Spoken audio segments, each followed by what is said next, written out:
Olá! Sejam bem-vindos ao do Deep Dive. Hoje a gente vai mergulhar num tema que nunca é demais: motivação. Isso aí.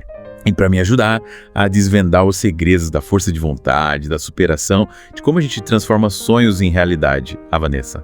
Oi, pessoal. Prazer estar aqui com vocês. Preparem-se porque vamos além das frases de efeito. É isso aí. E vamos descobrir as ferramentas, as estratégias para ter uma vida mais motivada e com propósito. É isso que a gente quer. Você que mandou pra gente essa coleção de discursos motivacionais, prepare-se para uma imersão profunda. Uma verdadeira análise. A gente vai extrair a essência desses discursos e te dar a munição para alcançar seus objetivos. Comecei a ler os discursos e uma coisa me chamou a atenção. Muitos autores, mesmo com histórias e contextos diferentes, eles enfatizam a gratidão como ponto de partida. O que você acha disso, Vanessa? É verdade. Começar o dia com uma atitude de gratidão, focando no que a gente já tem em vez do que falta, é uma mudança de perspectiva poderosa. E sabe, estudos mostram que cultivar gratidão pode literalmente reprogramar o nosso cérebro para ter mais otimismo e resiliência. Isso te deixa mais forte para encarar os desafios, sabe? Totalmente. Lembro de um discurso em particular que me marcou. O autor contava como era uma pessoa negativa, reclamando de tudo. Nossa! Mas quando ele começou a praticar a gratidão diariamente, a vida dele se transformou. Legal. Ele se tornou mais positivo, mais feliz e até mais bem-sucedido. Que fascinante como uma mudança de mentalidade pode ter um impacto tão grande, né? É. E não é só papo de autoajuda. A neurociência comprova os benefícios da gratidão. Mas me diga, o que mais te chamou a atenção no discurso? Sabe que me surpreendeu a forma como muitos autores abordam o medo do fracasso. Eles não veem o medo como algo a ser evitado, mas como combustível para o sucesso. Interessante, né? O medo, quando bem canalizado, ele pode nos impulsionar. Teve um autor que usou o exemplo de um atleta que tinha pavor de perder. E esse medo o levava a treinar mais do que todos os outros, a se dedicar de corpo e alma. Resultado, ele se tornou um dos maiores atletas de todos os tempos. Caramba! É como se o medo te desse aquele empurrãozinho extra, né? Te fizesse além dos seus limites. Exatamente. Mas é importante lembrar que o medo não deve nos paralisar. Ele precisa ser um motivador e não um obstáculo. E por falar em obstáculos, essa é outra mensagem que permeia muitos dos discursos. A vida é dura, mas você é mais forte. Verdade. A gente vai encontrar desafios no caminho, dificuldades que vão testar nossa força, nossa persistência. Aliás, um dos autores que você selecionou usa uma analogia bem interessante para falar sobre isso. Sim, ele compara a vida a uma escalada, onde cada obstáculo é como uma rocha que a gente precisa superar para chegar ao topo. E é justamente essa superação que nos torna mais fortes, mais resilientes. E esses discursos, no fundo, nos lembram que a gente tem a capacidade de enfrentar qualquer coisa, né? Que a gente é mais forte do que imagina. Com certeza, mas e você? O que achou dessa ênfase na força interior? Teve algum discurso que te tocou particularmente nesse sentido? Teve um que falava sobre a importância da gente assumir o controle da nossa própria vida, de ser responsável pelas nossas decisões, pelas nossas ações. Me identifiquei bastante com essa mensagem. Entendo. Afinal, de nada adianta a gente sonhar alto se a gente fica só na vontade, né, na conversa, né? Precisa agir, colocar a mão na massa.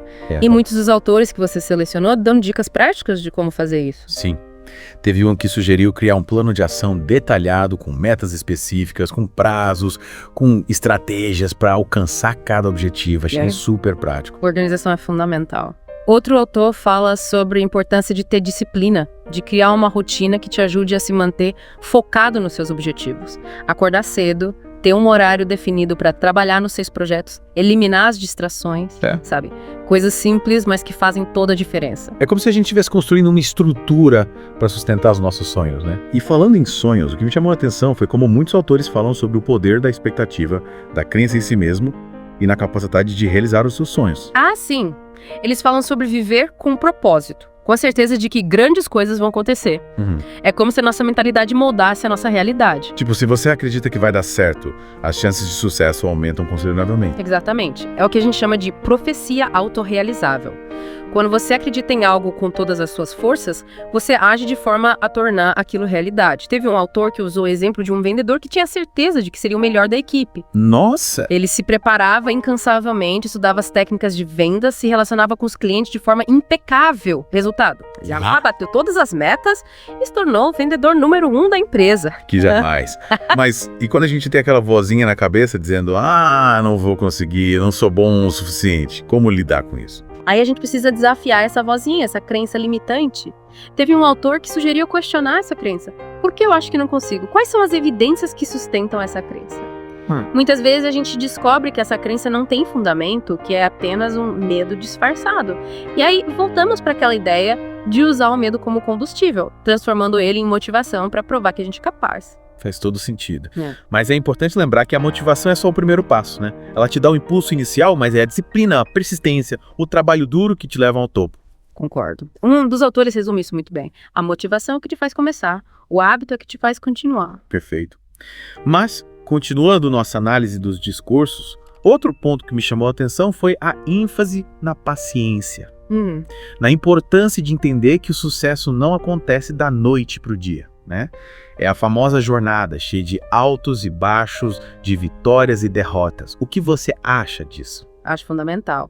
É preciso ter persistência para seguir em frente, mesmo quando as coisas ficam difíceis. E, principalmente, aprender com cada passo dado, com cada erro cometido. Um dos autores disse algo que achei muito interessante.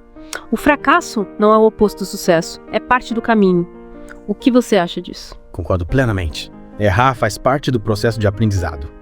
Teve um autor que até falou sobre como o fracasso pode ser mais valioso do que o sucesso, pois te obriga a rever seus métodos, a repensar suas estratégias, a sair da zona de conforto. É verdade. É isso aí. É como se o fracasso fosse um professor rigoroso, mas que te ensina lições valiosas, te levando mais longe do que o sucesso fácil.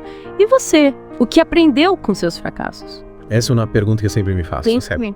Percebi que cada erro que cometi, cada desafio que superei me fez crescer, me tornou mais forte, me preparou para os desafios seguintes e o mais importante, me ensinou a ter mais compaixão por mim mesmo e pelos outros. Mas antes de mergulharmos mais fundo nesse assunto, vamos fazer uma pausa para respirar e voltar em breve com mais insights desses discursos motivacionais. Combinado. Voltamos já já. Estamos de volta para a segunda parte do nosso Deep Dive.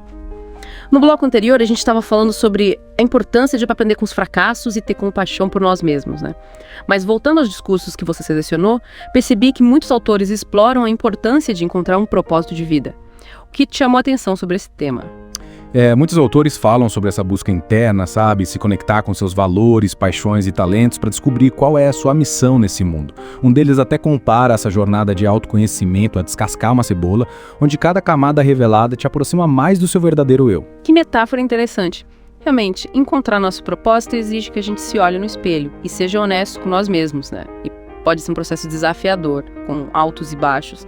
Teve algum autor que te inspirou particularmente nessa busca? Teve um autor que me tocou bastante. Ele contava como passou anos se sentindo perdido, trabalhando em algo que não satisfazia, até que um dia decidiu seguir sua paixão pela música. Ele largou tudo, começou a estudar violão e depois de muita persistência se tornou um músico reconhecido. A história dele me fez pensar, será que estamos todos seguindo os nossos verdadeiros sonhos? É uma pergunta que vale a pena refletir, não é mesmo? Mas e se você descobre seu propósito, mas ainda sente medo de dar o próximo passo? O que os autores sugerem para lidar com essa insegurança? Um dos autores fala sobre a importância de ter coragem para sair da zona de conforto, de abraçar o desconhecido e correr riscos.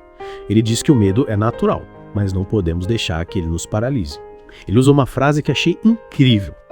A vida começa onde o medo termina. Poderosa essa frase. Outro autor sugere que a gente divida nossos objetivos em pequenas metas, mais fáceis de alcançar. Isso nos dá a sensação de progresso, de que estamos no caminho certo. E claro, a gente não pode esquecer de celebrar cada pequena vitória. Com certeza. Celebrar as conquistas, por menores que sejam, nos dá energia e a motivação para continuar. Mas e quando a gente sente que não tem talento suficiente, que não somos bons o bastante para alcançar os nossos sonhos, o que os autores dizem sobre isso? Essa é uma crença limitante que pode nos sabotar. Um dos autores fala que o talento natural é apenas uma pequena parte da equação do sucesso. O que realmente importa é o trabalho duro, a dedicação e a persistência. Ele usa o exemplo de um atleta paralímpico que, apesar de ter perdido uma perna num acidente, se tornou um campeão mundial. A história dele nos mostra que a força de vontade e a determinação podem superar qualquer obstáculo. Que inspirador. Outro autor fala sobre a importância de ter mentores, pessoas que já trilharam o caminho que a gente quer trilhar e que podem nos guiar, nos ensinar, nos inspirar. Ter alguém que já passou pelas mesmas dificuldades e que pode nos dar conselhos e apoio pode fazer toda a diferença. Sem dúvida. Esses discursos nos lembram que o sucesso não é um destino final, mas uma jornada de aprendizado constante.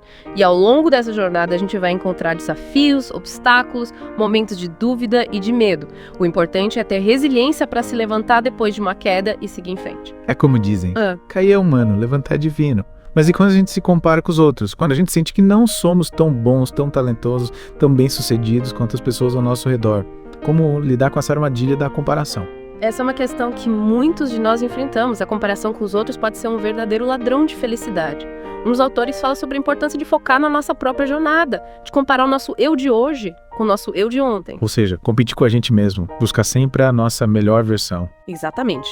Celebrar nosso próprio progresso, por menor que seja, é fundamental para manter a motivação e a autoestima elevadas. Outro autor fala sobre a importância de ter gratidão por tudo que já conquistamos, pelas pessoas que amamos, pelas experiências que vivemos, pelas oportunidades que temos. Ele diz que a gratidão é um antídoto poderoso contra a inveja e a insatisfação. É verdade. Quando a gente foca no que temos de bom, a gente sente mais feliz e realizado. Mas quando a gente sente que é preso numa rotina, que a vida perdeu a graça, que não tem mais vontade de fazer nada, o que os autores sugerem para sair dessa estagnação? Um dos autores fala sobre a importância de sair da zona de conforto, de experimentar coisas novas, de se desafiar. Ele sugere que a gente faça uma lista de coisas que sempre quis fazer, mas nunca teve coragem, e que comece a riscar itens dessa lista, um de cada vez. Pode ser qualquer coisa. Fazer uma viagem para um lugar diferente, aprender um novo idioma, praticar um esporte radical, começar um novo hobby. O importante é sair da mesmice e se permitir viver novas experiências. Adorei essa ideia. Outro autor fala sobre a importância de ter um propósito de vida, algo que nos dê sentido, que nos motive a acordar todos os dias com vontade de fazer diferença no mundo. E esse propósito pode ser qualquer coisa. Ajudar os outros, fazer um trabalho que a gente ame, ser um bom pai ou uma boa mãe, cuidar do meio ambiente, lutar por uma causa que a gente acredita. Exato. O importante é que esse propósito seja algo que nos inspire, que nos faça vibrar e que nos dê a sensação de que estamos fazendo a diferença no mundo. Mas e quando a gente sente que não tem tempo para fazer tudo o que a gente quer, que a vida está corrida demais, que estão sempre ocupados e estressados, como lidar com a falta de tempo e com o estresse do dia a dia? E voltamos para a última parte do nosso Deep Dive. É hora de transformar toda essa inspiração em ação. Nos últimos blocos a gente explorou a importância da gratidão, do propósito, da persistência e de tantos outros elementos essenciais para uma vida mais motivada. Mas agora a pergunta é, como colocar tudo isso em prática no dia a dia? Ótima pergunta. E a resposta está nos próprios discursos que você selecionou. Muitos autores oferecem dicas práticas para aplicar esses conceitos no cotidiano. E é aí que a mágica acontece, né? Passar da teoria para a prática. Lembra que um autor sugeriu algo simples, mas poderoso? Começar o dia com uma pequena vitória. É verdade. Ele falava da importância da gente realizar uma tarefa logo pela manhã, algo que te dê a sensação de progresso e te impulsione para o restante do dia. Pode ser organizar a mesa de trabalho, fazer exercícios, meditar ou até mesmo preparar um café da manhã nutritivo. O importante é começar o dia com o pé direito. Faz todo sentido. Pequenas conquistas logo cedo dão um tom com um dia mais produtivo, mais positivo. Outro autor que me marcou falou sobre a importância de ter mantra, pessoal. Sim! Uma frase que te inspire, que te lembre dos seus objetivos. Ele sugeria repetir esse mantra diariamente, visualizando seus sonhos, se conectando com a sua força interior. Gostei dessa ideia. É como se fosse um lembrete constante do que realmente importa. Falando lembretes, outro autor que você selecionou deu uma dica que achei genial. Criar um quadro de visualização. Ah, sim. Ele recomendava criar um painel com imagens, frases, objetos que representem seus objetivos, suas aspirações. Legal. A ideia é ter esse quadro num local visível, para você se conectar com seus sonhos diariamente. É uma forma poderosa de manter o foco ou motivação. É como se você estivesse materializando seus sonhos, né? Tornando eles mais tangíveis, mais alcançáveis. Mas e quando a gente se depara com uma procrastinação? Aquela vontade de deixar tudo para depois. O que os autores sugerem para vencer esse desafio. Um dos autores compartilhou uma técnica que ele chama de regra dos 5 segundos. A ideia é simples. Quando você tiver vontade de procrastinar, conte de 5 a 1 e haja imediatamente. Não dê tempo para preguiça ou o medo te dominarem. Interessante. É como se você estivesse enganando o seu cérebro, não dando espaço para as desculpas. E claro, não podemos esquecer da importância da disciplina, da organização. Um dos autores sugeriu criar listas de tarefas, priorizar o que é realmente importante, eliminar as distrações. Verdade, ter um plano de ação, né? Claro, e o objetivo faz toda a diferença. E para complementar, outro autor falou sobre a importância de ter momentos de descanso e lazer. Ele dizia que não adianta se cobrar demais, trabalhar sem parar, esquecer de cuidar de si mesmo. Concordo plenamente. O descanso é essencial para recarregar as energias, para ter mais disposição para perseguir nossos objetivos. Ele até sugeriu agendar compromissos consigo mesmo. Um dia para ir ao cinema, uma tarde para ler um livro, uma noite para um jantar especial. Que ideia fantástica. É como se você estivesse dando a mesma importância para os seus momentos de lazer que você dá para os seus compromissos profissionais. E, no fim das contas, tudo se resume a encontrar o equilíbrio entre todas as áreas da nossa vida. trabalho, relacionamentos, saúde, lazer. Esses discursos, de forma geral, nos lembram que a vida é uma jornada, não uma corrida. É preciso ter paciência, persistência, compaixão por si mesmo ao longo do caminho. E, acima de tudo, nunca desistir dos seus sonhos. Exatamente. Cada um de nós tem um potencial único a ser explorado, uma história a ser escrita. E com a dose certa de motivação, disciplina e autoconhecimento, a gente é capaz de realizar coisas incríveis. Que essa imersão nos discursos motivacionais tenha te inspirado a buscar seus sonhos com mais garra, com mais determinação. Lembre-se, a jornada é sua, o poder está em suas mãos. E nós estaremos aqui para te acompanhar nesse caminho. Até a próxima! Valeu pela companhia, até mais.